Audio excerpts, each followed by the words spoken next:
ہماری آج کی کہانی کا عنوان ہے یوسف ملک مصر میں حاکم، جو کہ پیدائش باب 45 سے لی گئی ہے۔ ساقی قید خانے سے رہا ہوا تو یوسف کا بہت شکر گزار تھا۔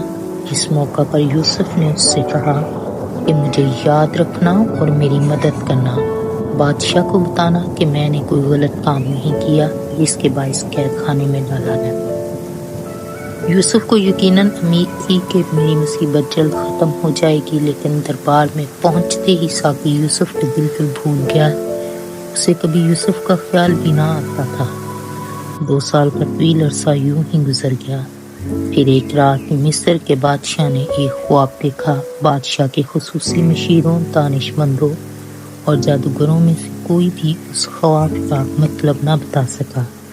اب ساقی کو فوراً یاد آیا کہ قید خانے میں نے بھی خواب دیکھا تھا اور یوسف نے میری مدد کی تھی۔ وہ بادشاہ کے حضور گیا اور اسے بتایا کہ بادشاہ سلامت، میں نے بڑی غلطی کی ہے۔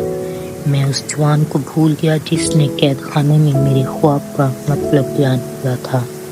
اس نے بتایا تھا، اے بادشاہ، میں آپ کی خدمت پر بحال کیا جاؤں گا، اور اس کی بات سچ ثابت ہوئی۔ یوسف آپ کی بھی مدد کر سکتا ہے۔ بادشاہ کے حکم سے نوکر دوڑے گئے کہ قید خانے سے یوسف کو لے آئیں۔ وہ قید خانے میں پہنچے تو یوسف سخت حیران ہوا۔ جلدی اس کی حجامت بنوائی گئی، غسل کروایا گیا اور صاف لباس پہنایا گیا، اور پھر بادشاہ کے سامنے حاضر کیا گیا۔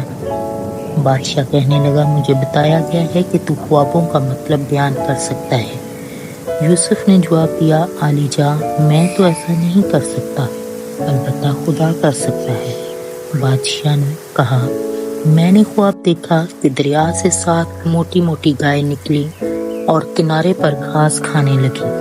پھر 7 سوکھی اور مریل سی گائے نکلی اور ان موٹی گائیوں کو کھا گئی۔ اس کے بعد میں نے دوسرا خواب دیکھا، ایک ڈنٹی پر 7 بھری ہوئی اور موٹی بالیں نکلی اور ان کے ساتھ مرجھائی اور سوکھی بالیں نکلی۔ سوکھی بالیں ان بھری ہوئی بالوں کو نگل گئیں، مگر پھر بھی جوں کی توں رہیں۔ ان خوابوں کا مطلب کیا ہو سکتا ہے؟ یوسف نے مطلب بیان کرتے ہوئے کہا، بادشاہ سلامت، خدا آپ کو بتا رہا ہے کہ کیا ہونے والا ہے، تاکہ آپ اس کے لیے تیار ہو جائیں۔ دونوں خوابوں کا مطلب ایک ہی ہے۔ 7 برس تک بہت اچھی اور کثرت سے فصلیں ہوں گی، ہر قسم کے اناج کی افراط ہوگی۔ اس کے بعد 7 برس تک بہت کم اور بری فصلیں ہوں گی، ہر جگہ قحط پڑے گا، لوگ کثرت کے سالوں کو بھول جائیں گے اور دانہ تلاش کرتے پھریں گے۔ بادشاہ سلامت، یہ ہے آپ کے خوابوں کا مطلب۔ بادشاہ نے یوسف سے خوابوں کی تعبیر سنی تو اس کے ہوش اڑ گئے۔ وہ جانتا تھا کہ افراط کی فصلوں کے باوجود بعد میں قحط کے جو 7 سال آئیں گے، ساتھ موت بھی لائیں گے، مگر یوسف کو ابھی کچھ اور بھی کہنا تھا۔ وہ بولا، بادشاہ سلامت، اجازت ہو تو عرض کروں کہ آپ کو کیا کرنا چاہیے؟ بادشاہ نے کہا، ہاں۔ تو یوسف نے بات جاری رکھی، حضور اپنے کسی دانا اور با تدبیر شخص کو خوراک کی رسد کا حاکم بنا دیں۔ وہ افراد کے 7 سالوں مقصد سے اناج گوداموں میں جمع کرتا رہے۔ یہ اناج قحط کے 7 سالوں میں سارے لوگوں کے کھانے کو کافی ہوگا، لوگ بھوکے نہیں مریں گے۔ بادشاہ کو یوسف کا دانش مندانہ مشورہ بہت پسند آیا۔ وہ یوسف سے بہت خوش ہوا۔ اس نے پکار کر کہا، تم ہی وہ آدمی ہو، تم نے ثابت کر دیا ہے کہ تم بہت عقل مند ہو۔ میں تمہیں پورے مصر پر حاکم مقرر کرتا ہوں۔ جو کچھ کرنا ضروری ہے کرو، تم میرے نئے وزیر اعظم ہو۔ بادشاہ کے حکم سے یوسف کو عمدہ رتن، نوکر چاکر، نفیس اور عمدہ لباس دیے گئے۔ اس کے گلے میں سونے کا توق پہنایا گیا اور سارے ملک میں منادی کرائی گئی کہ یوسف ملک مصر کا حاکم ہے۔ بادشاہ کے بعد دوسرا درجہ یوسف کا ہے۔ یوسف نے خدا پر بھروسہ رکھنا اور اس کا کام اچھی طرح کرنا سیکھ لیا تھا۔ وہ غلامی اور قید خانے میں بھی ایسا ہی کرتا تھا۔ اس نے اپنے اہم فرائض بھی اسی طرح پورے کرنے شروع کر دیے۔